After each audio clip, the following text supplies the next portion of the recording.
अध्यक्ष श्री अभय चौटाला ने प्रेस से बात करते हुए कहा, रोहतक में चौधरी देवीलाल का सम्मान दिवस मनाने जा रहे हैं। जब से हरियाणा में बीजेपी की सरकार बनी है, तब से विपक्ष गायब हो गया। लोग भाजपा के शासनकाल से परेशान हो चुके हैं। युवा वर्ग बेरोजगारी की वजह से मायूस है।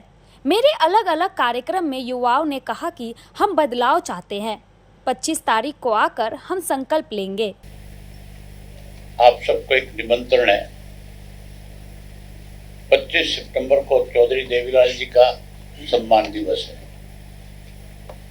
इस बार हम उसको रोहतक में मनाने का काम कर रहे हैं।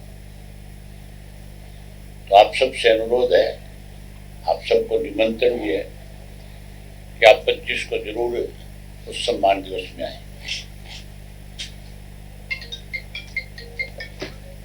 उस सम्मान दिवस का बहुत बड़ा महत्व भी है। हरियाणा प्रदेश में पिछले 1 वर्ष से जब से भाजपा की सरकार बनी है, इस सरकार बनने के बाद जहां विपक्ष खत्म हो गया, गायब हो गया, वहीं भाजपा के शासन में लोग 1 साल में ऊब चुके हैं, परेशान हो चुके हैं। खास करके युवा वर्ग जो है, बेरोजगारी की वजह से और सरकार के गलत फैसलों की वजह से आज मायूस है। मैंने विशेष रूप से अब जब इस सम्मान दिवस के लिए मैं पूरे प्रदेश में निमंत्रण देने गया, अपने साथियों की जिम्मेवारी लगाने गया, तो मैंने बहुत नजदीक से ये चीज देखी, महसूस किया। युवा बहुत बड़ी संख्या में आया और खुल करके युवा ने अपनी तरफ से आगे से चल करके ये कहा कि अब हम बदलाव चाहते हैं। कांग्रेस ने हमारे साथ धोखा किया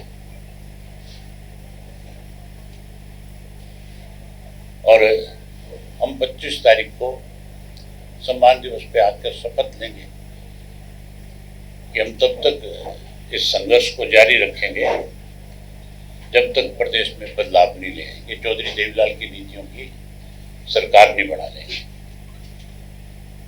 मैंने इस दौरान आपके सामने एक बात रखी थी कि हम एक ऐसी ऐप लॉन्च करेंगे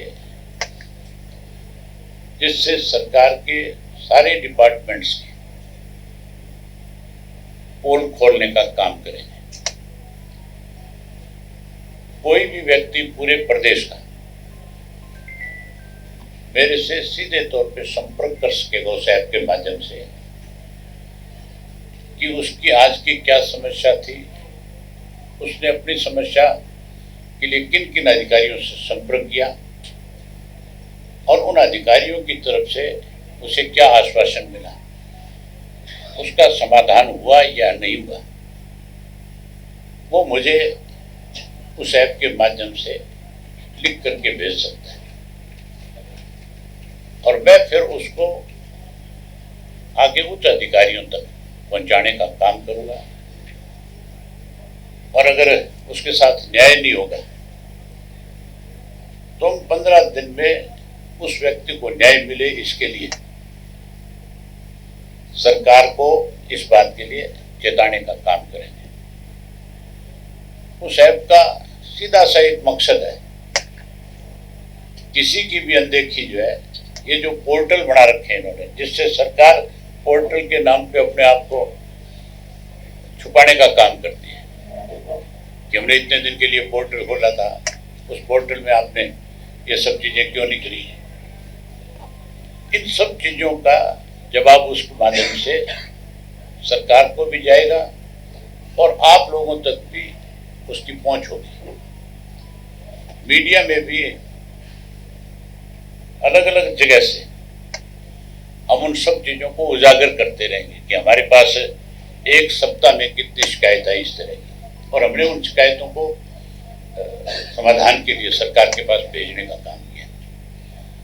तो मैं अगली बात आपसे करूं उससे पहले मैं उस ऐप को आपके सामने एक बार लॉन्च करना चाहते हैं उसको, तो उसको दिखाना चाहता हूँ कि हमारी ऐप का मकसद क्या है और कैसे उस ऐप के माध्यम से हम लोगों के साथ न्याय करा सकेंगे।